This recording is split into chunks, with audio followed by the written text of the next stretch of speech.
오늘은 이제 7강, 로마서 이제 7강이 되겠습니다. 7강이 돼서 저번 주에 이어서 이제 12절부터 순차적으로 강의를 시작하도록 하겠습니다. 12절에 보니까 이는 곧 내가 너희 가운데서 너희와 나의 믿음을 인하여,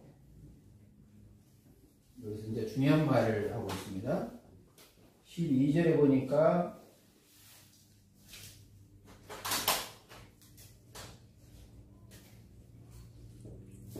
너희가 나오죠.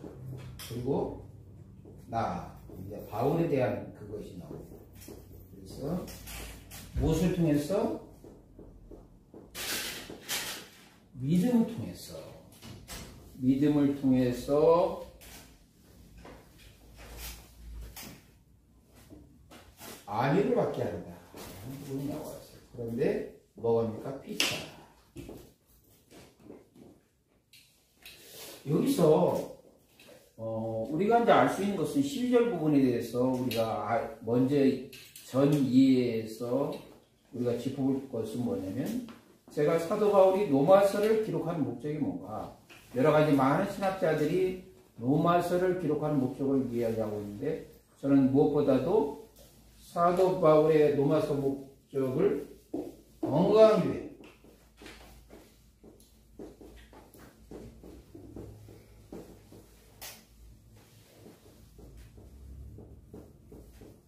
세우는 것, 건강한 교회 세우는 것을 로마서를 기록하는 목적으로 저는 이렇게 보고 있습니다.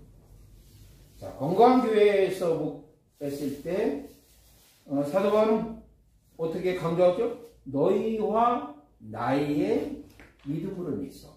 너희, 그러니까 로마 교회의 성도들과 바울의 믿음을 통해서 피차 안위를 받는다. 이런 표현을 써. 그럼 왜 이런 표현을 썼는가? 여기서 사도 바울은 로마 교회 이렇게 로마 서신을 쓰면서 어떤 내가 복음 전하는 자로서 어떤 우월 의식을 갖고 절대로 기록하지 않았다는 것을 우리가 알 수 있어요. 그러니까 거기에 대해서 우리가 두 가지를 우리가 먼저 짚어보게 됩니다. 첫 번째로 로마서를 기록하는 목적은 건강한 교회를 세우는 부분이에요. 건강한 교회를 세우는 부분. 그리고 두 번째 부분에 대해서 사도 바울은 로마서를 기록할 때 로마서 기록에서 로마서를 읽는 그 당시에 1차의 독자들한테 내가 너희를 가르치는 것이야 라고 그런 자세로서 기록하지 않았다는 것을 우리가 알 수가 있어요. 마치 어떤 겁니까? 그리스도 안에는 1만 스승이 있으나 아비는 많다, 많지 않다? 많지 않다라고. 그러니까 어떤 그 심정이, 바울의 심정은 아비 같은 심정, 그런 것을 갖고 있는 거예요. 그래서 어떤 일방적인 주장이 아닌 서로 간에, 쌍방 간에 뭘 강조합니다? 소통. 무슨 소통? 믿음의 소통을 강조합니다. 서로 간에 안 이렇습니다. 이것이 어떻게 보면 교회에 있어서 목회자로서, 지도자로서 취할 태도가 상당히 중요하다는 얘기죠. 목회자가 강단에서 말씀을 선포하거나 뭐 했을 때 내가 선포하니까 회중들은 드려야 돼 라는 그런 자세가 아니죠. 먼저 어떤 메시지를 작성할 때 먼저 뭐 해야 된다? 본인이 그 메시지를 통해서 은혜를 경험하고 그 경험한 은혜를 성도들한테 서로 나눠주면서 피차 무엇을 받는다? 안위를 받는다. 격려를 받는다. 위로를 받는다. 여기서 무엇이 나타납니까? 소통. 이것이 상당히 중요해요. 소통. 일방적인 주장이 아니라 쌍방 간의 뭐다? 소통이에요. 이 소통이야말로 교회의 건강한 교회를 세우는 데 있어서 중요한 역할을 합니다. 지도자와 평신도 사이. 혹은 뭐 지도자와 지도자 사이에서도 중요한 건 뭐예요? 소통. 자, 이 당시에 로마 교회는 뭐가 부족했습니까? 바로 이 소통이 부족했어요. 자, 이제 우리는 이제 이 로마서를 보면서 이 로마서 전체의 것을 통해서 새로운 해석이 들어가는 거예요. 정신 바짝 차리셔야 돼요. 로마 교회에서 그 당시에 로마 교회 큰 구성원으로 한다면 두 가지 나누는 거 있죠. 유대인 출신의 기독교인과 이방인 출신의 기독교인들의 두 그룹이 서로 갈등과 알력이 있었다고 했죠. 무엇을 통해서? 어떤 할례 문제나 월삭과 절기 문제나 음식 문제나 여러 가지 많은 부분들이, 특히 이제 유대인들은 어떤 우월의식을 갖고 있어요? 아, 우리는 하나님의 말씀을 받은 자야. 이방인들에 있어서 이방인들에 대해서 상당히 이제 우월의식을 갖고 있죠. 우리가 로마서 9장서부터 11장까지 했을 때 이방인들이 유대인이 갖고 있는 특권에 대해서 상당히 많이 했죠. 하나님의 말씀, 언약을 받는지. 그래서 여러 가지 많은 것들이 언급이 되어 있죠. 그러다 보니까 갈등과 알력이 있는 거예요. 근데 바울은 그들을 향해서 전하는 메시지 뭐예요? 알력하지 말고, 갈등하지 말고, 교제를 나누며 소통하라. 그러면서 바울은 서신을 통해서 그 모범을 보여준 거예요. 이제 그러다 보니까 이제 12절이 해석이 딱 되어 왔는데요. 그 모범을 보여준 거예요. 내가 너희들한테 이런 서신을 썼을 때 내가 너희보다도 하나님을 크게 경험하고 능력도 받고 대단하다. 그런 위치에서 어떤 일방적인 바울의 우월적인 그런 자세를 가지고 결코 로마서를 기록했다 안 했다? 안 했다는 거죠. 너희와 나의 믿음을 인해서 피차 쌍방간에 안위를 받게 합니다. 뭐예요? 소통하겠다는 얘기죠. 믿음의 교제를 통해서 뭡니까? 소통하겠다. 이것이 12절을 해석하고 이해하는 부분에 대해서 상당히 중요한 부분입니다. 그런데 이제 지금 여기 어떤 해석은 뭡니까? 바울이 로마 교회를 세우지 않았던 점에서 바울이 로마 교회에 일방적인 영향을 끼치려 한다는 오해를 피하고자 함. 이렇게 이제 대체적으로 이제 주석에서 해석된 부분이에요. 주석했는데 나는 어떤 관점이다? 건강한 교회를 세우는 이 관점으로 봤을 때 바울은 주장하는 자세가 아니라 소통하는 자세로서 모범을 보였고 그것을 화두로서 제시하면서 로마 교회 성도들한테 뭘 요구하고 있습니까? 너희도 복음 안에서 소통하라. 하나가 되라. 그것을 주장하는 거예요. 이해가 되시죠? 그러니까 지금까지 일반적으로 해석되는 부분들을 대체적으로 주석 보면 이 해석이 대부분이에요. 바울이 로마 교회를 세우지 않았다는 점에서 바울이 로마 교회에 일방적인 영향을 끼치려 한다는 오해를 피하고자 함. 이게 일반적인 주석이고 해석입니다. 근데 나는 그런 관점이 아니죠. 소통의 관점에서 새로운 해석을 이야기한 겁니다. 그것은 관점 뭐야? 건강한 교회를 세우는 이 서신의 목적을 통해서. 그러니까 새로운 해석을 여러분들이 듣고 계시는 거예요. 그렇죠? 그러니까 이건 이제 보편적인 해석이니까 이런 것이 있구나. 그 정도만 이해만 하시면 됩니다.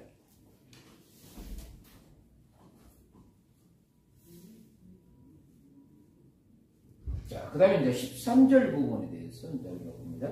형제들아, 13절. 몇 장? 13절. 로마서 1장 13절.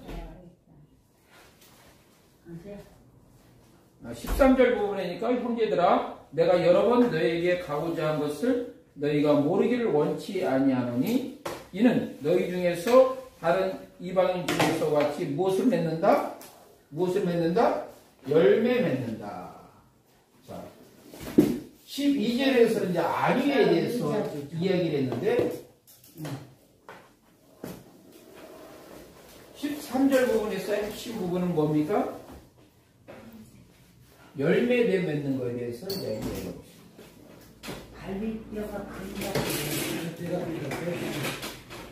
자, 13절에 대해서는 이제 열매 맺는 거에 대해서 이제 이 부분에 대해서 이제 우리가 한번 해석해 보기로 합니다. 13절.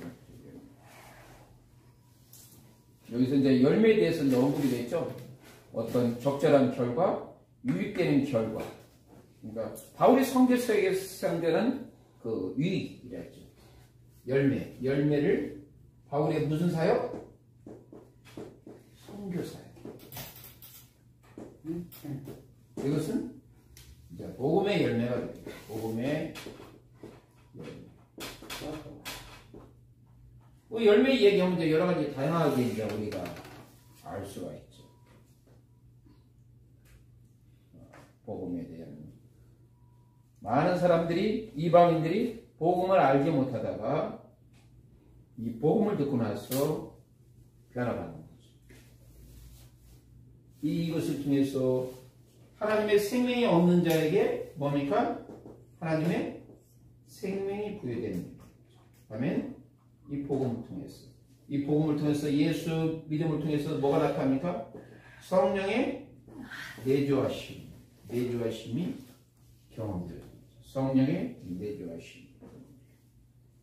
너희가 구원의 말씀, 그 진리의 복음을 듣고 예수 안에서 믿어서 뭡니까? 인침받는 거. 성령의 인침받는 거.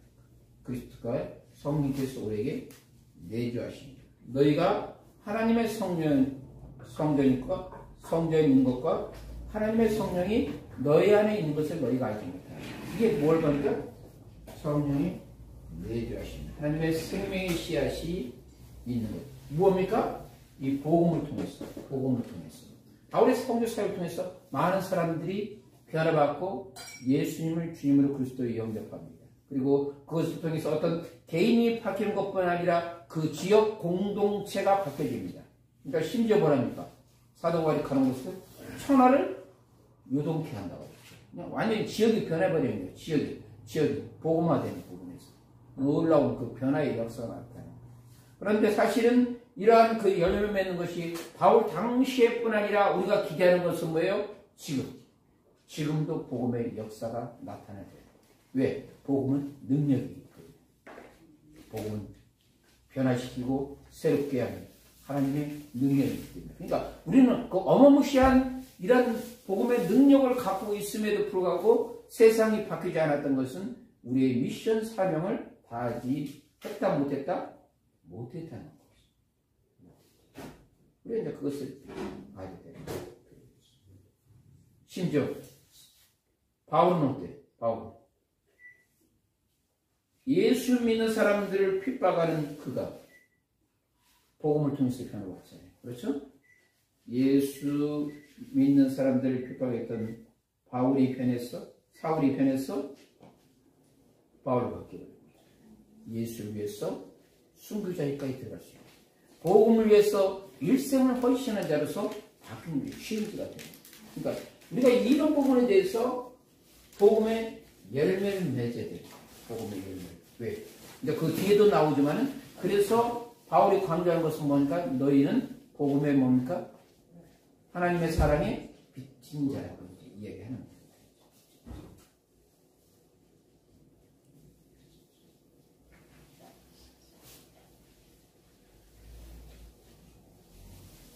그리고 이러한 부분을 통해서 결국 인생은 뭡니까?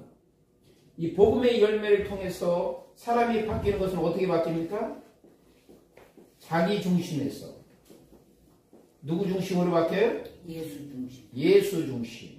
하나님 중심으로 바뀝니다. 그것을 통해서 궁극적으로 열매 맺는 것은 뭐예요? 하나님께 영광. 아멘? 인생의 목적은 하나님께 영광을 드리는 것. 무엇을 통해서? 이 복음을 통해서. 그것이 바로 복음의 열매라는 복음.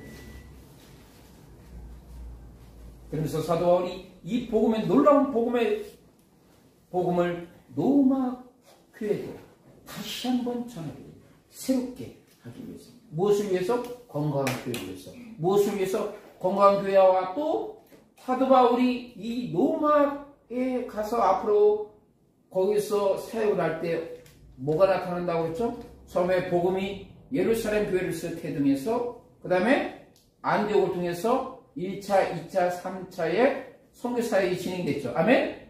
그리고 나서 대왕의 사도 바울이 로마에 갔을 때 이제 복음은 어때요? 로마를 통해서 전 세계에 퍼져버리는 거예요. 아멘? 아멘. 이 놀라운 이 복음했어요. 바울은 그런 비전을 받았어요. 그래서 그 유라굴로 강풍에서 그 배 안에서 죽을 위기 상황에서 주님께서 나타나서 말씀하셨어요. 너는 반드시 가이사에게 뭘 전해야 된다? 복음을 전해야 된다. 복음을 전하라. 이게 하나님의 참 오묘한 섭리예요. 자, 우리가 일반적으로 생각했을 때 일반인이 가이사한테 복음 전할 수 있는 기회를 찾을 수 있을까 없을까? 불가능해.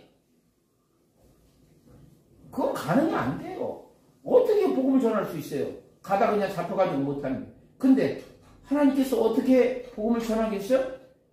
죄수의 몸을 통해서 자기를 변증하는 그 가운데서 자연스럽게 뭐예요? 복음을 전하는 거예요. 이게 하나님의 섭리예요.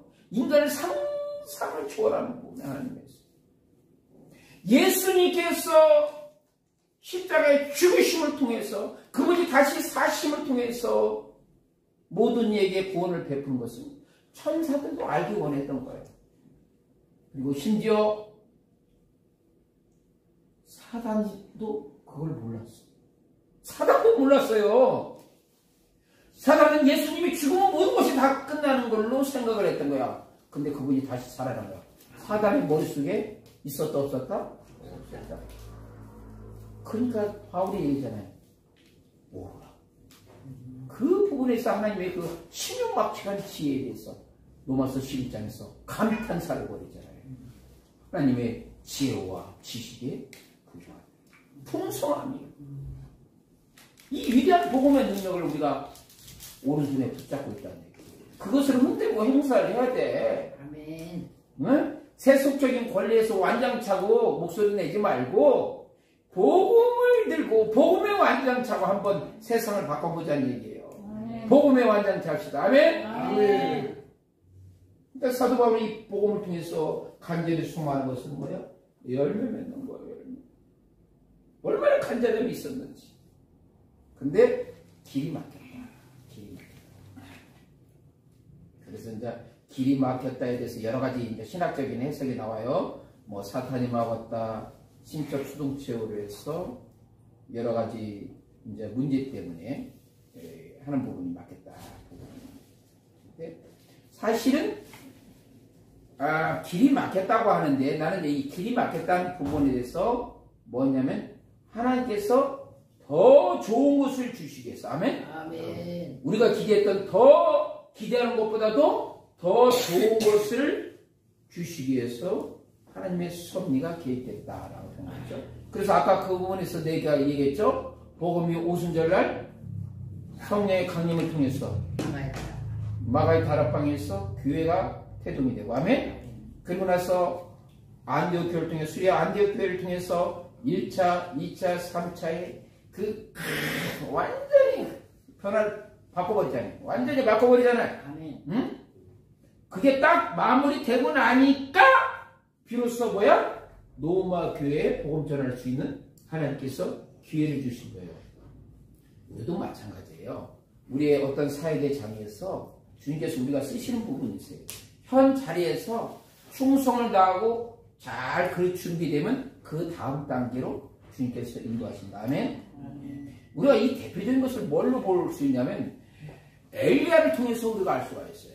자, 봅시다. 이제 이것이 하나님께서 어떻게 사람을 세워서 그릇을 만들어서 크게 쓰시는가라는 것을 우리가 엘리야의 사역을 통해서 알 수가 있어요.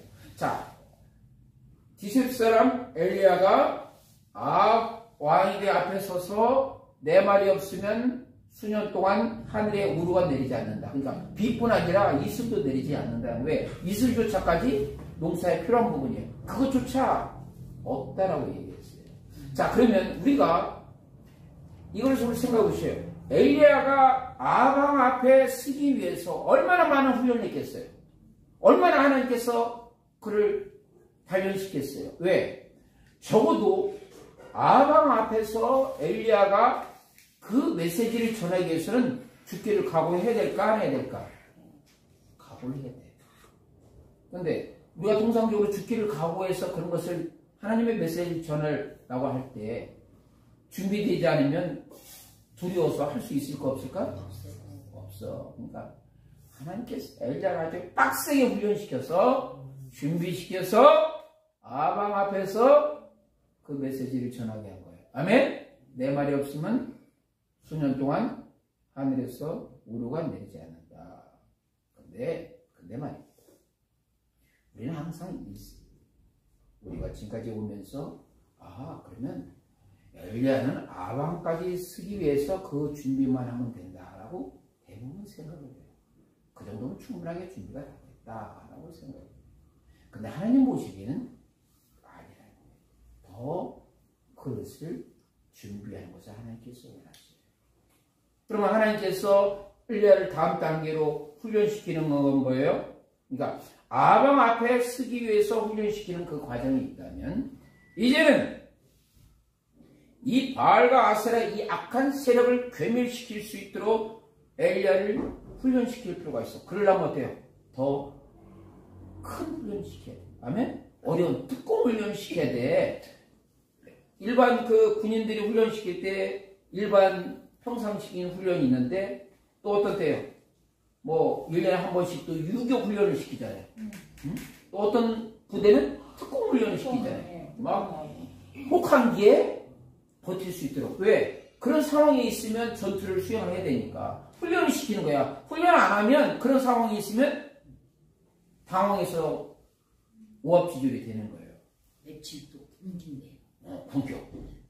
쭉쭉 굶겨서도 그걸 극복할 수 있는 훈련. 심지어 산에서 뭐 뱀도 잡아먹고 뭐 짐승 잡아먹으면서 버틸 수 있도록 하는 거야. 야영에서. 그런 훈련이 있을 때 실제 그런 상황에 도래하면 충분하게 잘 전투를 수행할 수 있지만은 그 훈련을 극복하지 않고 낙오되면 안 되는 거야. 죽는 거야. 신앙인도 마찬가지인 거예요. 여러분들 저는 주님 앞에 크게 쓰임 받기를 원합니까? 그러면 더 많은 훈련을 받아라. 특공 훈련을 받아라. 자, 그러면 엘리야가 다음에 훈련 받은 거 뭐예요? 그리시네가에서 무슨 훈련 받았어? 기도의 훈련 받았잖아요. 기도했잖아요. 죽기를 각오하고 주여 하나님의 뜻을 묻고 주여 주의 뜻이 어디 있습니까? 부르짖는 기도하는 거야. 여러분들 지금 여기 큰 능력 기도 이쪽에서 매일 9시에 특공 훈련 받잖아요. 9시부터 12시까지 매일 기도 훈련 받는 거예요. 이게 하나님께서 이게 특별히 여기에 사랑하셔가지고 열방교회를 사랑하고 큰 능력 기도원을 사랑해가지고 여기서 빡세게 훈련 받아야 사실 그것도 받는 것이 다는 아니죠. 더 큰 훈련의 장에서 또 훈련을 받지. 아멘. 여러분들은 거기에 주인공이 된 겁니다. 아멘. 자, 기초. 자, 그리시네가에서 훈련 받았으면 또 엘리야가 또 어디서 훈련을 받아야 돼? 또 사르밧 지방에서 훈련 받아야 돼. 자, 사르밧 지방은 어떤 의미가 있어요? 응? 사르밧 지방. 거기는 바알과 아세라 선지자들이 우글거리는 거야. 첩진에 가서 훈련 받는 거야. 이 죽기 살기를 각오하는 거야. 엘리야가 그 첩진에 가서 훈련 받았어. 한 3년 가까이를. 거기서 훈련 받으니까 거기서 훈련 끝나니까 하나님께서 비로소 갈멜산에서 그 바알 선지자 450명 데리고 맞짱 쓰고 죽기를 각오하고 싸우잖아요. 그게 다 과정이 있는 거예요. 자, 이와 마찬가지로 로마서 이 부분도 어때요? 하나님의 그 섭리는 뭐예요?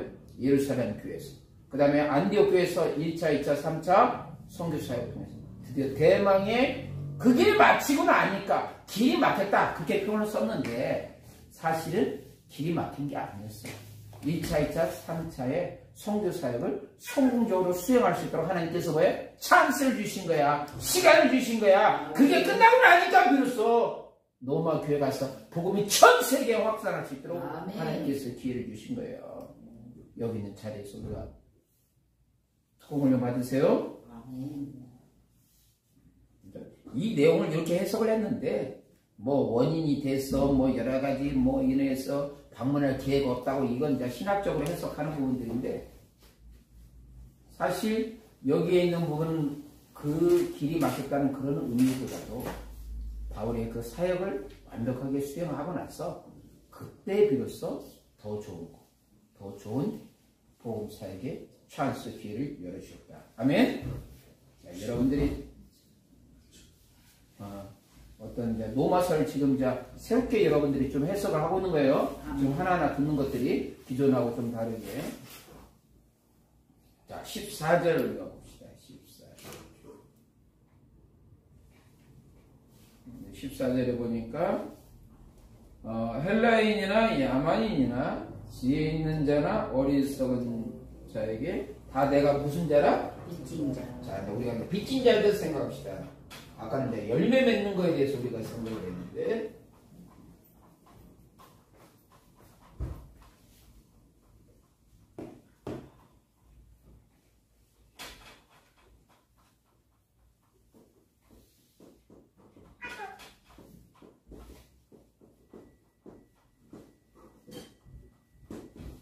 헬라인,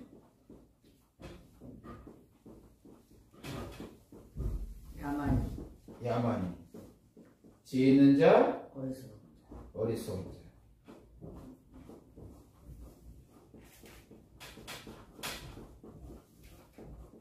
다 뭐다? 빚진 자라고 했어요. 자, 이 의미를 우리가 한번 생각해 봅시다. 이 의미에 대해서.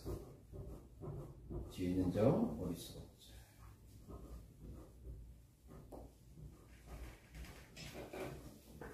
일단은 이제 헬라인이면 어떤 것을 가르치고 있는 겁니까? 일단은 어떤 교육 혜택을 받은 거죠. 그렇죠? 문명의 혜택을 받은 자. 지혜 있는 자는 그렇죠? 헬라인은 어떤 교육의 혜택, 어떤 문명의 혜택을 받은 자. 그러면 야만인은 받은 자야, 못 받은 자야? 못 받은 자. 못 받은 자.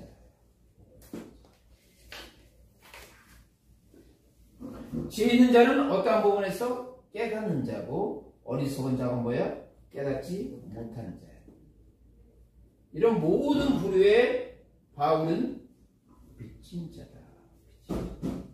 그럼 왜 헬라인이나 야만인이나 지혜 있는 자나 어리석은 자나 왜 사도 바울은 빚진 자라고 했을까? 이 의미를 우리가 이제 생각해 보죠.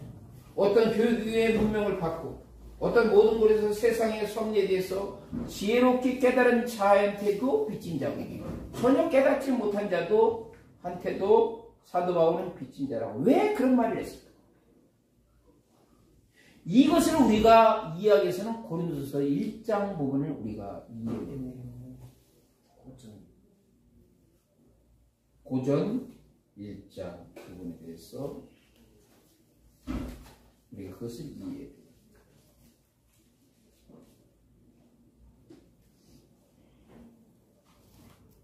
그것은 뭡니까? 1장 한번 20절, 고전 1장 20절을 한번 읽어보죠.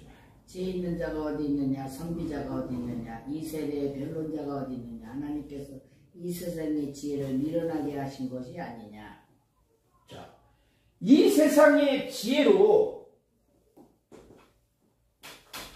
이 세상의 지혜로 하나님을 알 수 있을까 없을까? 없어요. 이게 핵심이에요, 여기에. 이게 이제 새로운 이 로마서의 이제 해석에 우리가 들어가는 거예요. 왜 사도 바울이 나는 이제 어떤 해석을 할 때 의미론적 해석법을 많이 강조합니다. 왜 지혜 있는 자나 어리석은 자, 깨닫는 자나 깨닫지 못하는 자에게 바울이 빚진 자라고 이야기했을까? 깨닫던, 깨닫지 못했던, 교육을 받았던, 문명의 혜택을 받았던, 받지 못했던 간에 어떤 인생이든 간에 그들의 삶의 자리에서 하나님을 알 수 있을까 없을까? 없어요. 없다. 이들이 깨닫는 것은 복음이 전달이 되는 거죠. 그렇죠?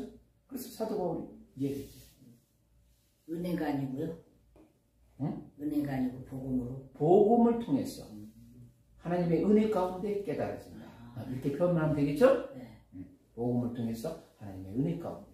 그래서 이 복음을 위해서 복음의 신을 신고 가는 이 일꾼들을 통해서 그런 역사가, 생명의 역사, 구원의 역사, 하나님을 아는 역사가 이루어진다는 거예요. 할렐루야. 보내심을 받는 이 복음의 신을 신고 복음을 신고. 그러니까 결국 뭐예요? 우리 인생은 스스로 하나님을 알 수 있다 없다? 없다. 무엇을 통해서 하나님의 은혜 가운데 이 복음으로 말미암아. 그러니까 사도 바울은 어때? 어떤 심정이야? 이 복음을 붙잡고 있잖아. 맨날 전해야 돼.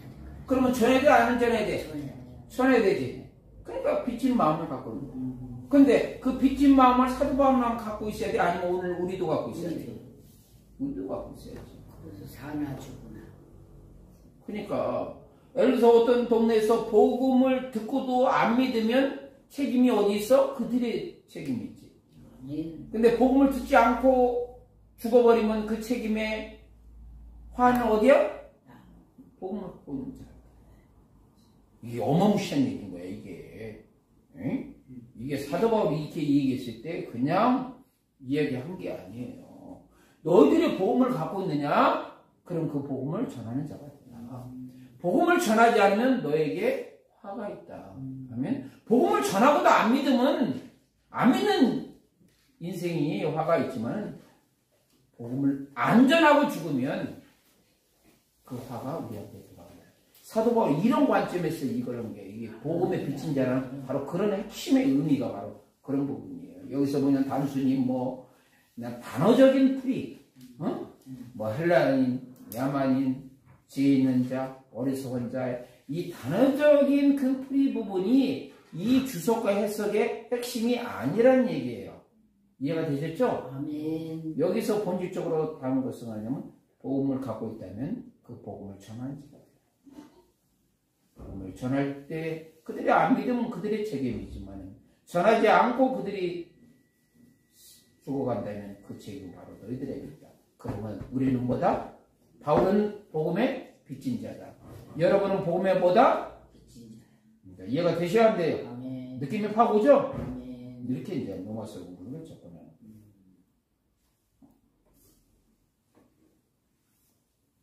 자, 이 사도 바울의 이렇게 서신 보게 되면 상당히 이 서신 한 절 한 절 나갈 때 어떤 느낌이 있냐면 논리성을 갖고 있어요. 라직을 갖고 있어요. 그러니까 사도 바울은 지금 14절에 뭘 얘기했어요? 내가 복음의 전한 자로서 복음을 전한다 이거예요. 그것에 대한 어떤 논리에 대한 논리성을 가지고 이제 사도 바울이 15절에 이런 표현을 해서 그러므로 뭐야? 앞부분에 대한 어떤 결론 부분이에요. 나는 할 수 있는 대로 로마에 있는 너에게도 뭐를 전하기로 원한다? 복음을 전한다. 그러니까 자기가 로마 교회에 복음을 전할 수 있는 당위성을 14절에서 언급을 한 거예요. 이게 있어 이 부분이 논리성을 갖고 있다는 얘기 있어요. 여러분들이 이제 설교할 때나 이런 부분에 항상 뭐가 필요하냐면 논리성이 필요한 거예요. 응? 논리를 가지면 뭐야? 설득력입니다. 바울은 보니까 상당히 논리가 뛰어나요. 그러니까 14절에서 이 복음에 대한 전하는 그 당위성을 설명하면서 15절에 그러므로 나는 할 수 있는 대로 로마에 있는 너에게도 복음을 전하기 원한다. 이렇게 써. 그 부분을 먼저 염두에 두고 전이해를 하면서 15절을 우리가 이제 해석하고 접근해 보기 합니다.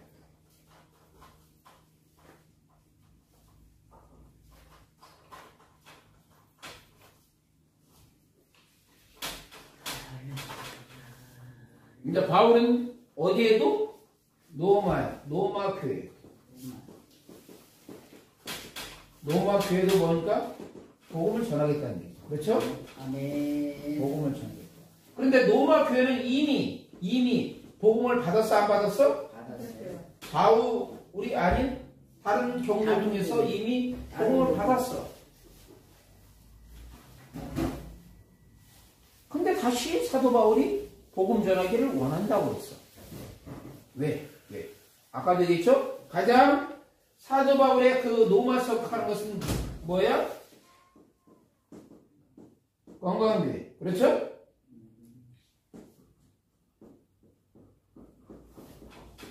건강한 교회에 세우는 부분들이 바울 보내서 기록 목적이 있고 또 하나 이제 하나님께서 바울에게 주는 원대한 비전 그것은 뭡니까? 로마 교회를 통해서 이제 전 세계에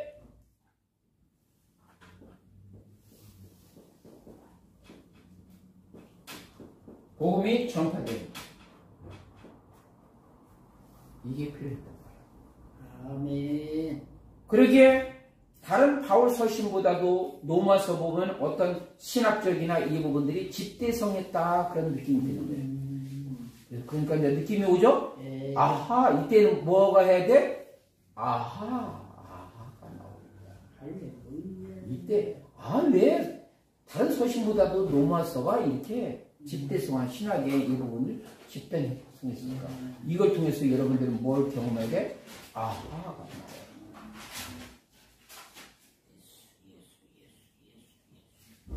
그러니까 이것을 정리하고 나서 15절에 해석이 들어가야 된다. 아멘? 이것을 듣고 나서 15절에 해석이 들어가야 된다. 그러니까 그거에 될 때 로마서를 여러분들이 제대로 이해할 수 있다. 아하. 그러니까 그러면서 이제 여기서 이제 이 주석에서 이 부분이 언급이 되는 거야. 주석이 어떻게 나와 있어? 로마 교회는 이미 성도라 부르심 받은 사람들로 구성되는 공동체이다. 그렇다면 이미 회심한 사람인데 왜 다시 복음을 전하려 했을까? 그러면서 어떤 신학적인 주석을 이렇게 해석한 거야. 한번 그걸 봅시다. 일반 그 주석책에서 나오는 해석과 내가 한 해석에 어떤 디퍼런스, 차이가 있는가를 여러분들이 보시면 돼요. 그렇죠? 이렇게 나왔어. 바울은 여러 곳에서 인내와 오래 참음에 대해서 가르쳤다. 그리고 믿음의 순종을 요구했다. 근데 이 말은 결국 그거예요. 이 말의 핵심은 뭐냐면 건강한 교회 세우는 거야. 로마 교회가 당시에 뭐가 있었어? 갈등, 알력, 다툼, 그 다음에 소통 부재, 이방인과 출신의 크리스찬과 유대인 출신의 크리스찬의 소통 부재가 있어. 다른 시각을 갖고 있었어. 다른 시각을. 복음에 대한 해석에 다른 시각을 갖고 있었어. 그럼을 통해서 바울은 로마서를 통해서 그들의 다른 나누어졌던 것을 하나 되게 하고 소통시키고 믿음으로 믿음의 교제를 하기를 원했다는 거예요. 그러므로 내가 너희들한테 복음을 전하겠다. 이제 새롭게 해라. 이제 건강한 교회를 세워라. 알력을 내려놓아라. 다툼을 내려놓아라. 싸움받기 그만해라. 너희는 오직 복음만 있어 믿음에 순종한다. 이해가 되셨죠? 예. 그 다음에 또 이미 세워진 교회, 예컨대 데살로니가 교회를 더 견고하기 위해서 사도 바울은 디모데 같은 동역자를 파송해서 돌보고 격려하는 일에 힘써왔다는 얘기죠. 그러니까 핵심 뭐예요? 어떤 큰 주제는 뭐야? 건강한 교회에 세우는 거예요. 무엇을 통해서? 복음을 통해서. 그게 바로 핵심입니다.